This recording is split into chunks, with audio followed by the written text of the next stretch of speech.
QI, the show-off show that sits at the front of the class shouting, me, sir, me, sir, me, while other quiz shows are snogging behind the bike sheds. Tonight, we're celebrating genius with 4 of the most brilliant minds in the country. The Einstein of entertainment, David Mitchell. The Da Vinci of drollery, Dara O'Brien. The Galileo of gags, Graham Norton. And the Morecambe of wise, Alan Davis.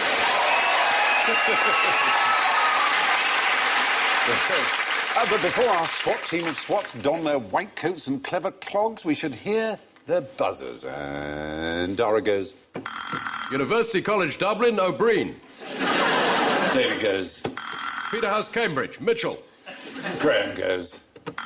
University College Cork, Norton. And Alan goes... Can I have a pee, please, Bob?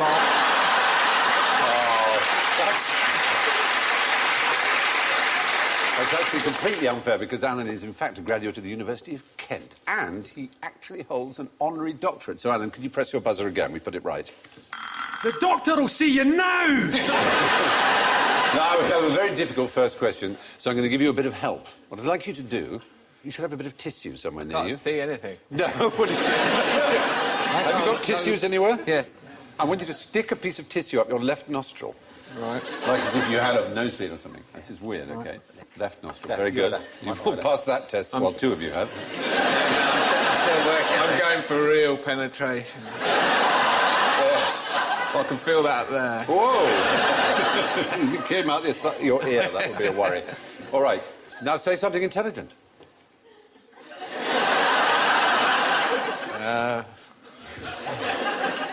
A squared equals B squared plus C squared. That's very good. Pythagoras' theorem, you know. Yeah, excellent. Well, now, what this is about...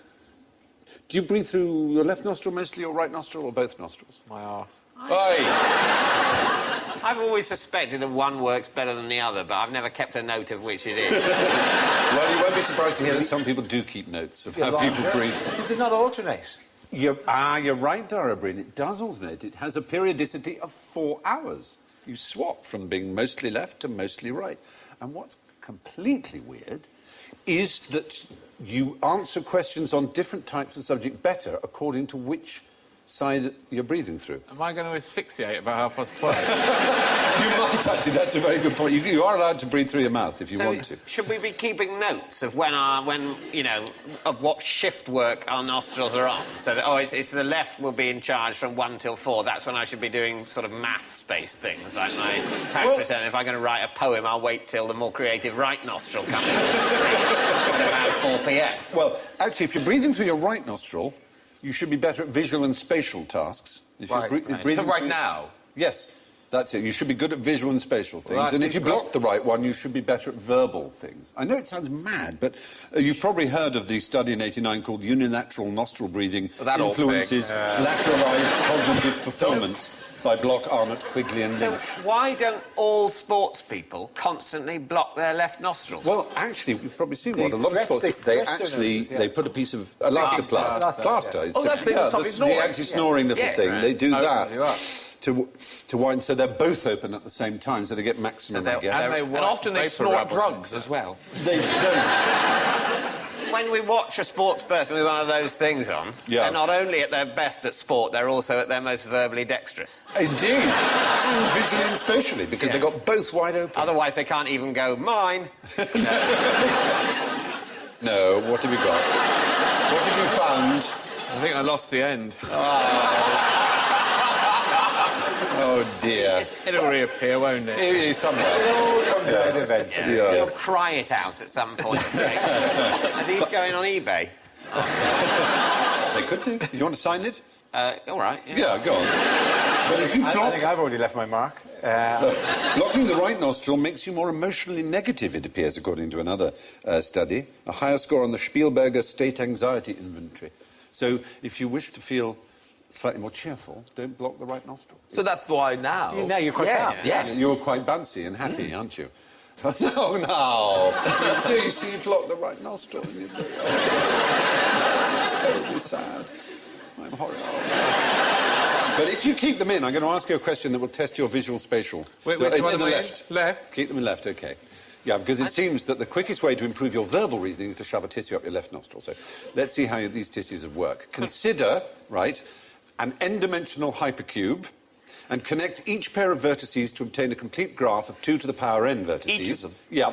Then colour each of the edges of this graph using only the colours red and black. That's my question, what is the smallest number, the smallest value of n for which every possible such colouring must necessarily contain a single-coloured, complete subgraph with 4 vertices which lie in a plane? 6. That is exactly what people used to think. That's amazing. Brilliant. Further. Absolutely extraordinary. Further up there, further. Yeah, until 2003, most graph theorists thought the correct answer was probably 6. I can only apologise. But Coming in here with your old graph theory knowledge, how dare you? It's so difficult, isn't it, when you've got a busy showbiz lifestyle like yours to keep up with the graph theory? Yeah. Probably only 8 or 9 hours a day you're devoting to it now. Yeah. well, I have to say, I've got Graham's number. Have 6. you got Graham's number? No. I don't have that sort of relationship. You've not got that sort of relationship. There is such a thing, which is relevant to this, as Graham's number. But it's bigger than 6. Of course it is. It is really big. Try and think of a really, really big number. 17. It's... Do you know what? It's even bigger than that. This number... All right, now get hold of this idea. This number is so big that all the material in the universe, right, couldn't make enough ink to write it out. It's called Graham's number, named after a fellow called Ronald Graham. And weirdly enough, scientists know that it ends in a 7. Which is really strange. But how would it end in a 7? Could you just turn that into an 8 and then it's a bigger number? It didn't say it was the biggest number ever. It's just this is Graham's number, which is huge. You could have other Graham's number. You could have Norton's number. Graham Norton. I made it an 8 at the end. But you can remove your tissues, incidentally. No. I think I'll miss it now. Oh, will you? OK. Keep it. I'm worried about what might come out when I pull it. The fact is, this problem is a graph problem, it seems. Imagine a cube with lots of different dimensions, where each corner of the shape is connected with red or black lines to every other. What is the fewest number of dimensions so that you must end up with at least one single-coloured square with the same coloured diagonals? Until 2003, they thought it was 6. Now it's been shown that it must be at least 11. The answer may well now be 12, but it's somewhere between 11 and Graham's number, that enormous number. Which is... There's quite a lot of room for error, isn't Yeah. it? That's not really an answer, is it? The greatest mathematical minds in the world just don't know what the answer is. It seems... I don't understand the question. Neither do I. Neither do I I. imagine they don't either, to be honest. And they're really hoping nobody checks. What they do know is it ends in a 7. Now, what music can you play to your children to make them brainier? I'm not going to be lured into saying any of the major classical composers, because that's what's sold to the parents of small children, that if you play them Mozart or Beethoven or Bach or something, you will make them smarter. Yeah. Yes, you're absolutely right. We obviously hoped, because we had a little forfeit lurking behind the screen that said Mozart, because people seem to have it in their heads that they read somewhere once in some newspaper that apparently there's little Mozart. That Mozart... God, you could slap him, couldn't you? Oh, no. Spoiled little brat. He was on the tour. He was touring there in He Europe was at that working. age. He was dragging his working. arse. He was doing the clubs, basically, albeit they were the clubs run by the crowned heads of Europe. Yes, the Bourbon Club and the Hohenzollern Club. Yes, the fact is there is no evidence at all for the idea that playing Mozart to a baby makes I them thought you were supposed to more play intelligent. natural sounds because the noises of contemporary life are extremely destructive and create behavioural difficulties. So that's why you mustn't have the television on until they're 4 or something like that. Oh, I hadn't heard that That is particular not one. how parenting works, my friend. You have the television. You train them to like the television as quickly as they possibly can. Because there was no ADHD until TV was invented. They're kind of coincide. They're happy with HD, my friend. But is there music that makes them cleverer? Well, no, you see, there was some study, which has since been debunked by many other studies, which claimed that the IQ went up. But it was only done to students, not to children. You can't test any of these things on children because you'd have to have a control group as such. You'd have to have a baby that you're not playing Mozart to in the hope that the child is stupider. And that's a tough sell to parents to say, we'd like to test your child by denying him any intellectual stimulation and hoping that he turns out dumb. And but none of you said we'll look after it 24 hours a day for the next 6 months to test this. Yeah, people would be quite happy to hand them over. We'll give him money. But presumably if you just play the child educational songs, like 1 potato, 2 potato, they'd at least learn that. That's true. And could count potatoes. It's an important life skill. Growing up in Ireland, that was vital. Oh, 1, 2, that seems to be it. Good to go to America. Finished. Do you know about the English Mozarts? Do they mean anything to you? Have you McFly. Very, very popular. High quality, high quality. You know, there were 2 chaps around. One was Thomas Lindley. He beat Mozart by playing a concerto at an earlier age, even than Mozart did. At 14, both boys played together. They looked to be future stars, but unfortunately, Lindley fell into a lake while boating and was drowned when aged 22. Yeah, no accident. Also, because there were no recordings. It's all very impressive to say who played a concerto age, whatever. It might have been rubbish. Do you know what I mean? It's just like... No, people travelled and they were the sensation of the age. The other one was Samuel Wesley, but most of his genius was suppressed when he banged his head and suffered from mild brain damage for the rest of his life. Tricked by Mozart. Yeah, I was going to say, there seems to be a pattern emerging. So there's no evidence that, in fact, playing Mozart to children makes them more intelligent. If you can't dumb the kids up, how about dumbing them down? Why are exams so much easier for youngsters these days? Yes. Dublin, O'Brien. Thank you very much.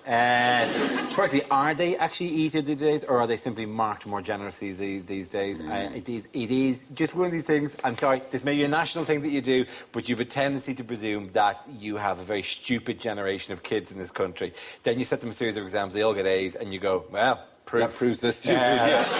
It is a horrendous catch-22 if you're a 17-year-old. My problem with exams, though, is that more and more people get A's. And so whether or not that's because they're getting more intelligent or the exam's getting easier or a bit of both, it still is defying the point of the exams. The point in exams is to tell people apart, not just to go, you're all great academically. Yeah. Everyone can be Professor of Latin. Share the Professor of Latin salary between you and starve. Yeah. You're right, it should be done by percentile. That's the which point. is how it used to be done. And that's the point of our IQ test. And what's interesting about the IQ test is that each year it gets better by 0.3%. So 3% every 10 years. Children get smarter, so they have to normalise. So if you go back to your great-great-grandparents, they would be, under the Mental Health Act of 1983, retarded. Actually, because they would have an IQ of 70. My great-grandfather signed his marriage certificate with a cross. But his name was Xavier. I don't think it was. Or perhaps you should have used a pen.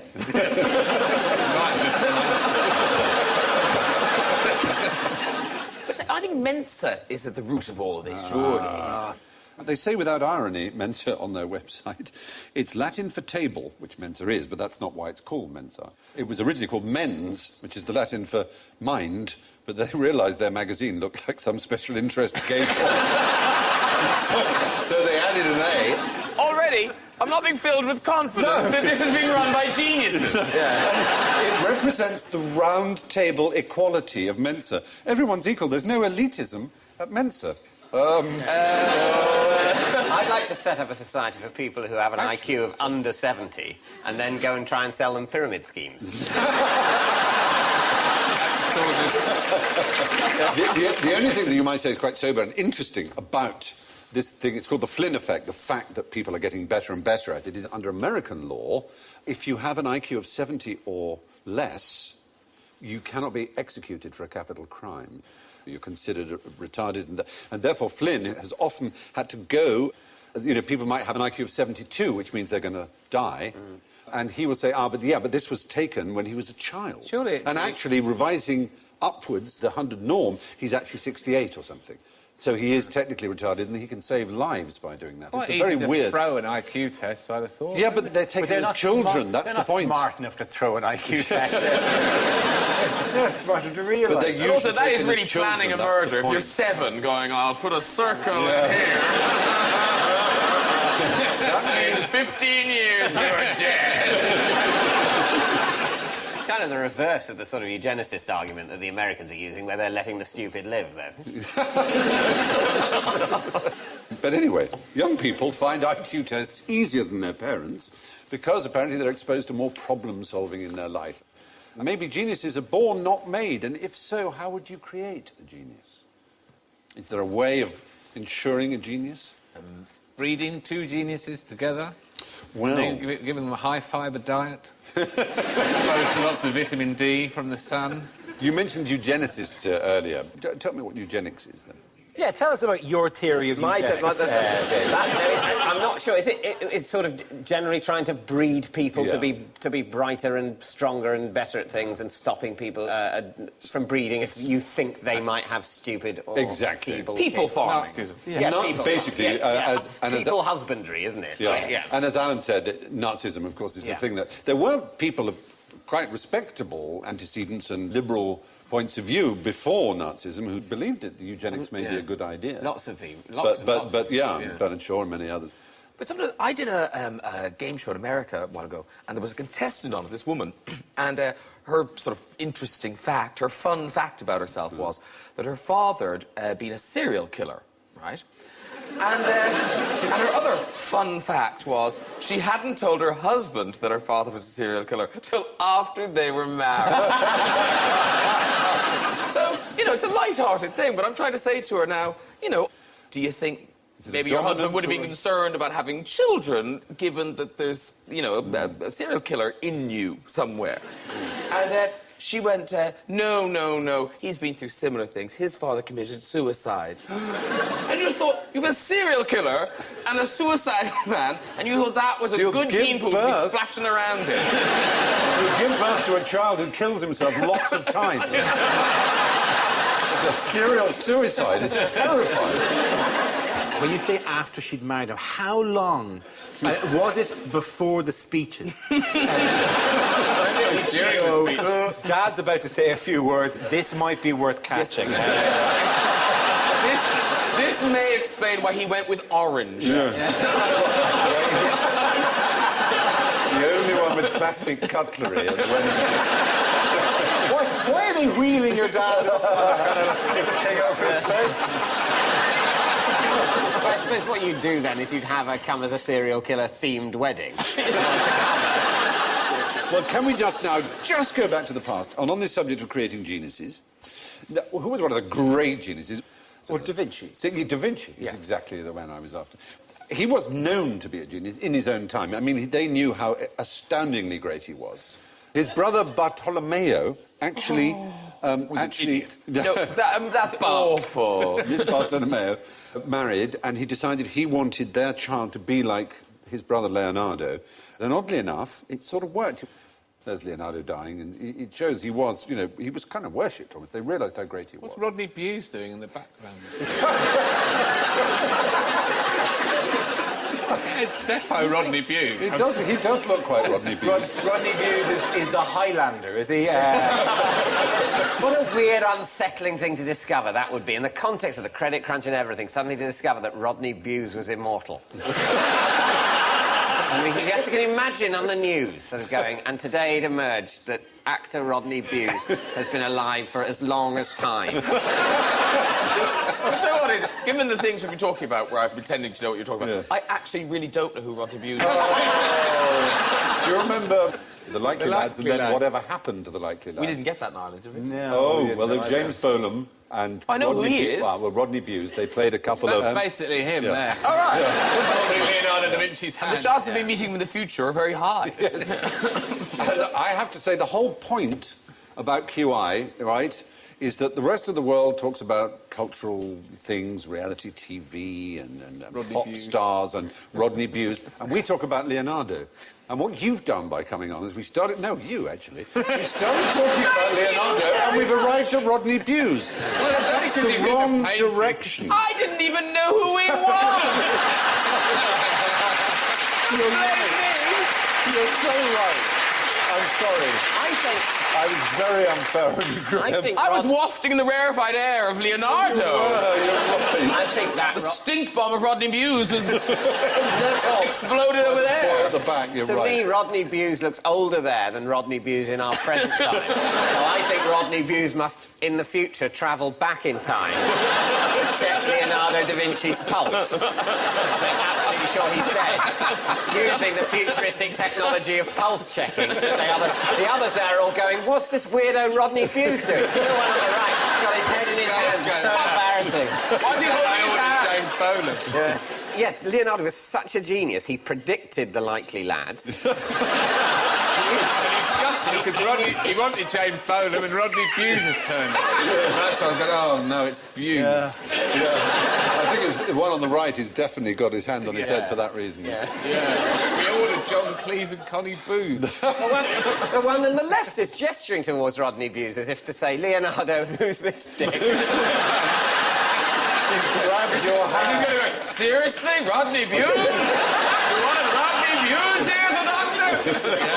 Well, that's Matthew Kelly, anyway. The one... Oh, no! Oh, don't let it be Matthew Kelly. Oh, Lord. I've now got a horrible feeling that the Brian Blessed on the end has had his head sawn off. And his brain taken out. But he's no longer Brian Blessed. He's turned into somebody else. I don't know how that can be. Anyway. I wanted to discuss the fact that, unbeknownst to him, when Leonardo died, he had a nephew called Pierino, who was brought up to be a genius, and actually kind of was. He was sent to Florence, and he demonstrated great talent, but sadly, he died at age only 22, leaving 20 works behind him. Pushed out of a window by Michelangelo. Yes, or possibly by Mozart. Working in tandem. Yeah, exactly. The two, you can't... Having stolen Rodney Bewes' time-travelling technology. Yes, exactly. Exactly. It all makes sense. Yeah. Sort of. Yeah. What can you tell me quite interesting while we're on the subject of Leonardo, aside from the fact that Rodney Bewes was his doctor, which I must say I didn't know. What can you tell me about The Last Supper? Peter House Mitchell. Did he sort of paint it... is it true the reason it's peeling so badly is he didn't listen to the people who were experts in that kind of painting, the way you're supposed to prepare the wall? He just said, no, I'm a genius, I know best, and sort of just slapped it on randomly. Yeah, and so as a result, it's decaying a lot worse than other sort of frescoes like that. I mean, in his own lifetime, it started to fall apart. Yes, he painted it directly onto dry plaster instead of on wet plaster, which is what a fresco is. And then, sadly, in Napoleon's time, it was used as a sort of storeroom, or virtually as a dartboard, and stabling it was used as. Yes, because the door was knocked through the tablecloth, wasn't it? You can see, you should have been able to see Christ's legs, but they just added a door, so it was horribly vandalised in his own time there. I'm surprised, because they must have thought it's a bit rubbish. It hasn't been done very well. No, exactly. All the other fresco painters are going, the thing about Leonardo da Vinci, he will not listen. Yeah, exactly. Did he paint people in that he knew? I'm not sure in his case. It was obviously a thing that used to be done in Renaissance art. I think they're all fussing about it. I had the Peter bread, but I didn't have any wine, so I don't see why I should pay as much as Peter. And Simon had it. Luke had that. I'm not paying for that. It's amazing because it is just a room of people being repelled by Jesus. He is. And you know what Jesus is saying was the last bloody supper I remember. And although obviously Leonardo was a fine artist, he didn't actually make any real contribution to science at all, did he? Or did he? Flying machine? Was that a forfeit? No, not a forfeit, but it just wouldn't have worked, his helicopter. Yes, it's a drawing of a helicopter, isn't it? I mean, I did sort of drawings of spaceships when I was about 5, and I'd be embarrassed if someone said I'd invented interstellar travel. But then, if he just did some paintings, what's the fuss? Well, because his curiosity was so wide-ranging in machines of war and in anatomy and so on. But partly the reason he didn't contribute to science is he did actually make quite a few discoveries, is that he wrote a mirror-writing diary, which was also in code, that wasn't really looked at or interpreted. until the 19th century, by which time almost everything he'd discovered that might have been considered new 50, 100 years earlier had already been independently discovered. So in that sense, he didn't really contribute. But he's considered the prototypical genius, as you say, or archetypal Renaissance Submarine? man. Did he come up with a submarine? He might have done a drawing about submarines, I'm not sure. Did he? Or was it the same drawing the thing? He never Beatles, actually did The it? Beatles, He just did a wavy line and coloured it in all blue and a thing, and then like kitchen. Yeah. And a The big fish looking man in, waving out. And they probably no room for a tennis court. Practically thinking. You know. Anyway, if everyone could roll their tongues for me. Very good. And go close up on Graham. While he does. What the hell? Did you? I think it's supposed to be an illustration of a child of two geniuses may not necessarily be a genius. I don't know that it says that. Yes, rolling tongues. Where does that gift come from? If it is a gift, where does that ability? I literally cannot do it. A fish. I do. You asked. Yes, I did. And you gave an answer. You avoided the trap, which was to say from your parents that it's genetically handed down, and it's not. It's one of these things that some people can do and some people can't. And it isn't related to the fact that if you come two parents who can do it, you will therefore be able to do it. And there are other things that some people can do and some people can't, like asparagus and urine. Does it make your urine smell? It makes everyone's urine smell. No, it doesn't. Maybe not ladies. Yeah, mostly women don't have the... I mean, can you put your hand up if you've never noticed an effect of asparagus in the smell of your urine? Weird. You've never noticed. that. Yes, but it's some people instant. don't, you see, and that's It quite a lot of really You've people in the hardly audience. finished chewing. I know, it's always... I mean, And then you're peeing and it stinks. they used to call it... Other diners are pointing at you. You should be doing that in the toilet. That stinks and he's doing it in here. They used to call it housemaid's despair, because the next morning, if someone had had asparagus, the housemaid would take down the chamber pot, like, ow! I just want to say, I find it, maybe I'm wrong, maybe this is... Yeah. I find the smell of urine quite distasteful Yeah, anyway. but let's go. Believe me. No. If you've got stinky pee, you need to see someone. I don't. There's something wrong with you. No, wait. You've got a disease. I don't think Your it's pee presumably doesn't make you go, "Wah," I don't every It time. makes me go, I'll not drink that. It makes it kind of a Well, disgusting yes, I mean, if you effect. peed out Chardonnay, I mean, that would be something else. Best to leave that alone. Yeah. I feel, I don't, serious. I leave it like- alone because I've just Yeah. done it into a toilet. Yeah, okay, I didn't say that I was flavouring If you stuff. decanted it, but it would be different. When I was a child, Sugar Puffs made it smell of Sugar Puffs to me. Anybody else? Oh, good. So nice I'm not to pretty feel sure- alone, Good isn't tip. it? I'm pretty sure Yeah. I had asparagus in the past, and it didn't make my wee smell, and it's only in recent years that it has. No, that is interesting, isn't it? And there was interest there, and an interesting audience, and they've all got exactly the right little bodies that do the right things. She's still fuming. I think people are a lot more interested in their wee than they'll admit. That's certainly true. I think People it's say, what are you general- interested in? People are interested in what comes out of them. I think Yeah. there's a general rule, not in a kind of a icky way, but there is an element of It's you. Yeah. that. I just wanted to make the point where you ask someone about their interests, they'll say, walking, cinema, books. They won't say, well, primarily, You're right. the smell of my own farts, I'm always fascinated by. But, they don't come all the time, so I while away the rest of the time with cinema, books and long walks. If I could just fart all day and smell it, I would be a fascinated man. You're so right. And I think most psychologists would agree with you and say it is true, but it's an unspoken Ask truth. to anyone on Earth, when they've just farted and smelt it, who is bored. You know what that means? It means when you see someone reading, and they're reading a book, and if they go like that... they're not thinking about the book, they just let one go.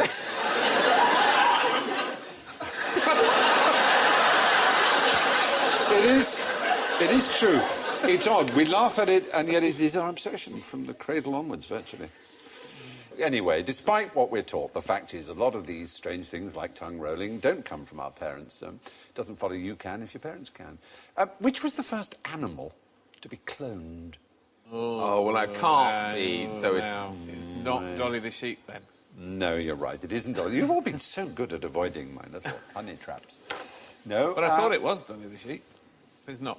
Not the first animal, no. We have to go back to the 1880s for the first cloning. Really? Yeah. It was a sea creature, actually. An octopus or something? No, it was a sea urchin. There's one. This was a German called Driesch who did it in 1885. But in 1902, another German, Hans Spemann, cloned a salamander. And he used a rudimentary noose, right, to separate the cells of the embryo. And the noose was made of the hair of a human baby. And he used it as like a little lasso to just to separate. Isn't that marvellous?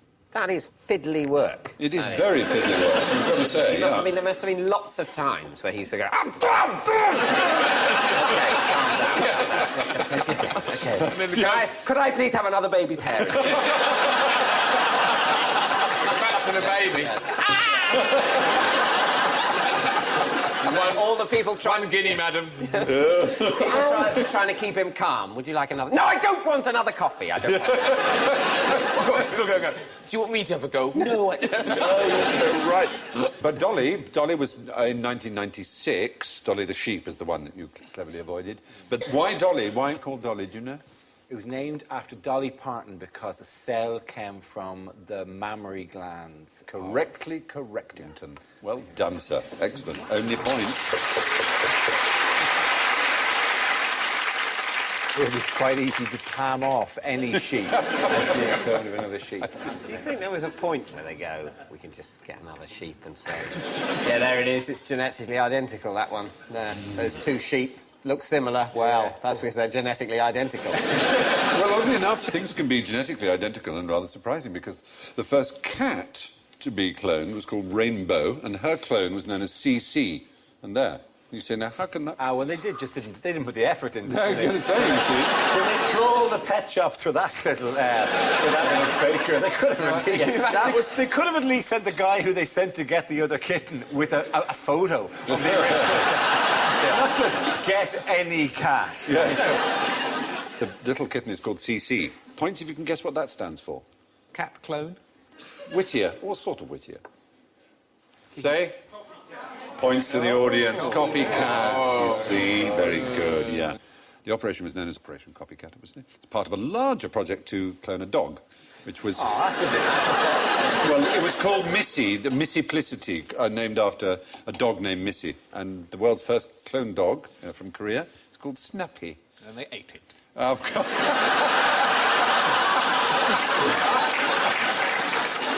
Well, anyway, the point is the first animal to be cloned was the sea urchin way back in 1885. Since then, many other animals have, of course, been given the treatment, including the first cloned cats, which look nothing like each other. No, it doesn't take a genius to know that it's time to look for some general ignorance. So, fingers on buzzers, if you would. How old are you? Yes. Norton. How old do I look? See you! How old do I feel? Just shows you the effect of this game, though. You ask a question, all four of us think that is something I definitely know the answer to. I've been made so uncertain. And I'm not even willing to give my own age, name, or address. How can this possibly be a trap? Yeah. I am 37. No, 37. Dublin, no breed. Yeah, There we go. No points lost.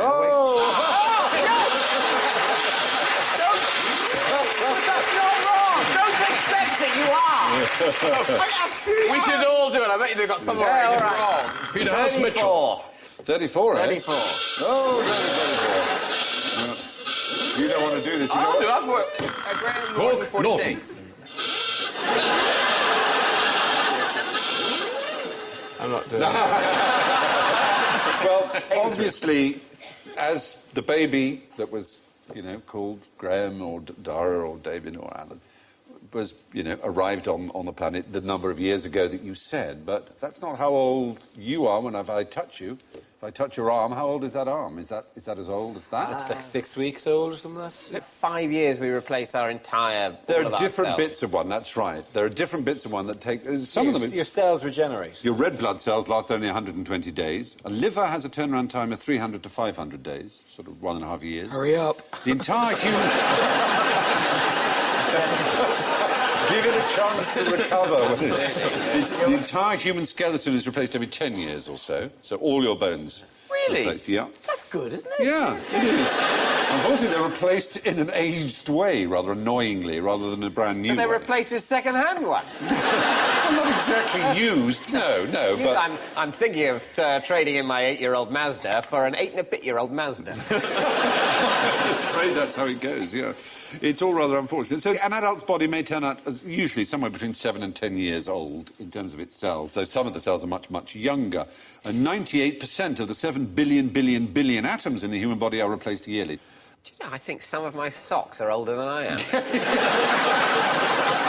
That's a marvellous thought. Yeah, I feel I should defer to them. Yes, exactly. You've been around longer than me.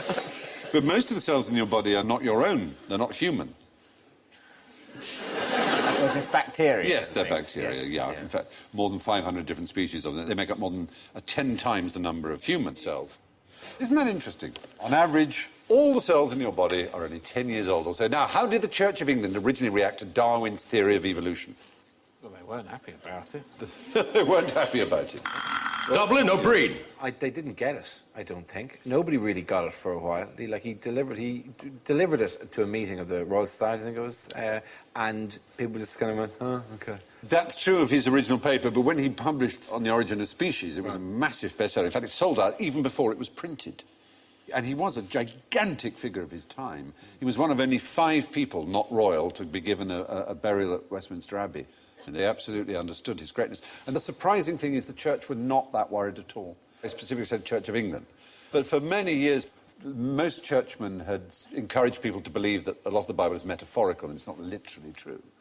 But if there's anything shocking about it to them, it was that it shows nature doesn't care. Yeah. The idea of a lineal evolution they thought was fine. That might have been part of God's plan. But if your true understanding of evolution also shows that nature is completely horrific. That was a major part the Victorians hated because they thought they loved their countryside and they loved bird song. Mrs. Alexander's, you know, all things bright and beautiful. Yes, song. and instead they're locked in a vicious struggle for survival where all animals are hungry and afraid and they die before they get old, and it's a miserable, hard life. Unless they live in zoos when they're quite stress-free. It is. It's a life they wouldn't expect in the wild. Yeah. Maybe they should, if you take them out of zoo for a little bit and let them back in the circus.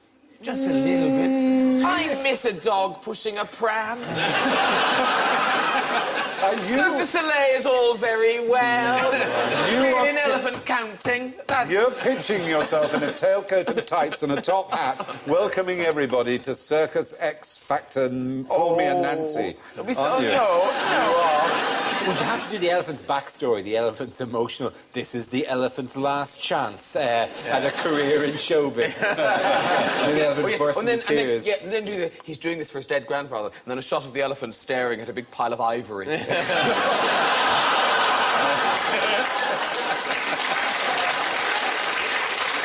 You are a sick puppy. Just some piano keys. That'd be... Oh. The man is meant to play for him. Tactless. Yeah, my granddad was in show business as well. So, On the Origin of the Species was widely respected by mainstream churchmen at the time of its publication. Now, from one controversy to another, what kind of pet did Charles Cruft have? Oh, come on, I mean... A cat. Yes! You see? Very good. He did indeed. He was the scion of a thriving jewellery business in the 19th century, and he was a fine salesman, and he went into business with a man called Spratt, who made dog cakes in London. Yeah, well, I can biscuit, really. Oh, well, dog biscuit is fine, but a dog cake is mad. I thought you meant a cake made out of dog. Oh, that would be Definitely, dog biscuit sounds like it's 4 dogs, and dog cake sounds like it's got a lovely layer of dog. Oh, OK. I went fish cake, dog cake. You know, I see.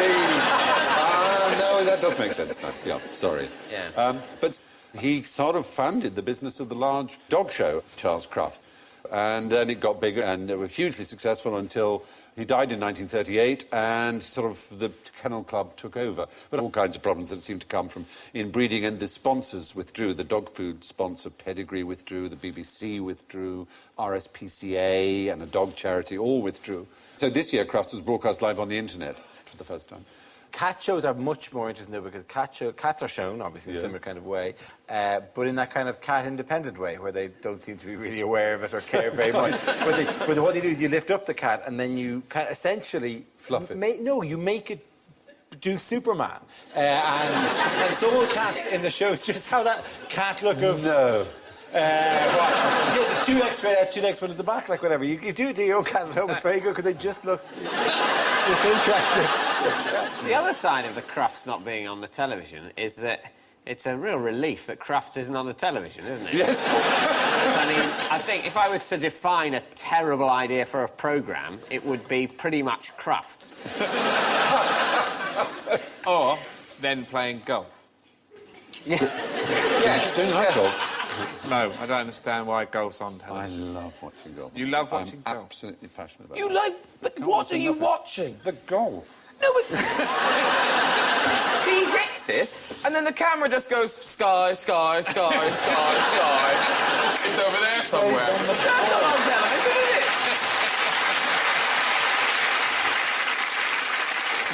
The founder of Crufts, Charles Crufts, did have a pet cat, but he didn't care for dogs. And finally, how many brains did the man with 2 brains have? 2. Yes. That's brilliant.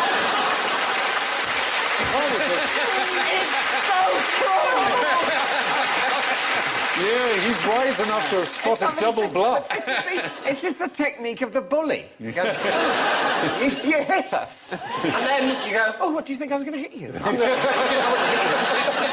no, I'm not going to hit you. Oh, I'm just as my hand to stroke you. And we're here being...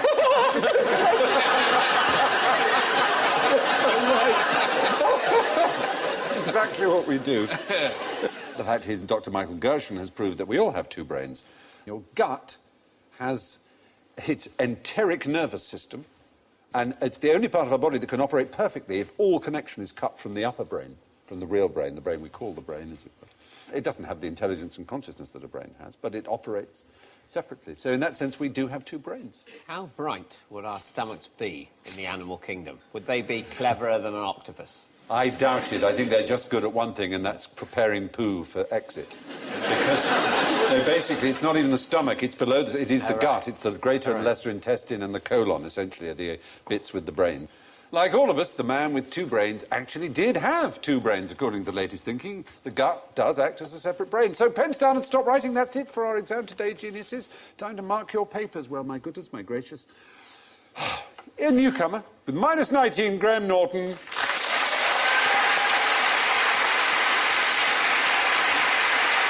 In third place with -8, David Mitchell.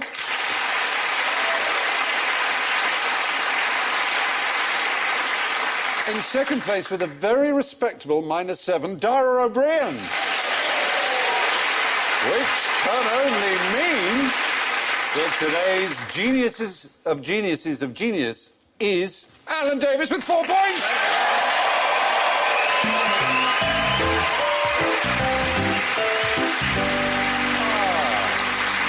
That's all from QI. My thanks go to Graham, Dara, David and Alan, and I leave you with our genius Leonardo da Vinci's favourite joke. It was asked of a painter why, since he made such beautiful figures, which were but dead things, why his children were so ugly. To which the painter replied that he made his pictures by day, but his children by night.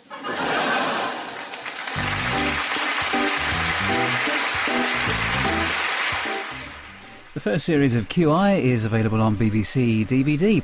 In the film next on BBC Two, A Plan to Kill the President, Sean Penn stars in the assassination of Richard Nixon.